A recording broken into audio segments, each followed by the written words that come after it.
কেনে আছো মই এৰা এৰিৰ সম্পূৰ্ণ 170 দিন পিছত সময় ৰাতি 11:35 গৈছে মোবাইলটোৱে ভাইব্ৰেট কৰিছে পকেটত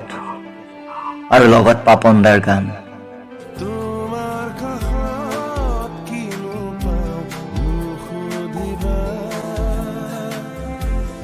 হে একেই ৰিংটন স্ক্ৰীনত জিলিকি উঠিছে নামটো চন্দ্ৰালিকা ই যে এটা নাম নহয় না না ই এটা কবিতাও হ'ব নোৱাৰে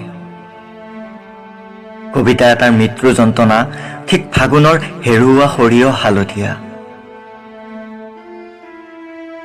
ফাগুনে খবৰ দিছিল তুমি হেনো হালধীয়া পিন্ধিছা এইবেলি এটা কথা সুধো পলাশ আৰু হালধীয়ে কি ৰং বুৱাই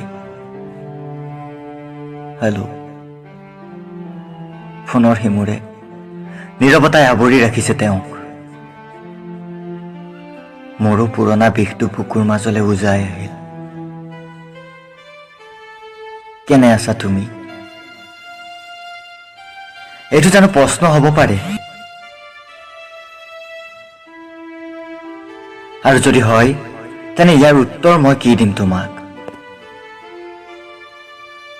তোমাক হেৰুৱাৰ দিন ধৰি যে নিজৰ খবৰ ল'বলৈ পাহৰিছো আজি নিজক সুধিম ৰবা ৰঙীন বটলৰ সাফৰ খুলি তুমি এটা কাম কৰিবা সময় পালে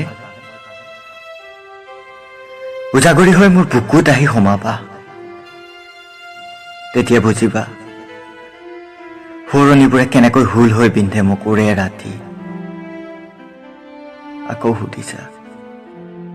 কেনে আছো মই সাহস আছে জানো শুনিব তোমাৰ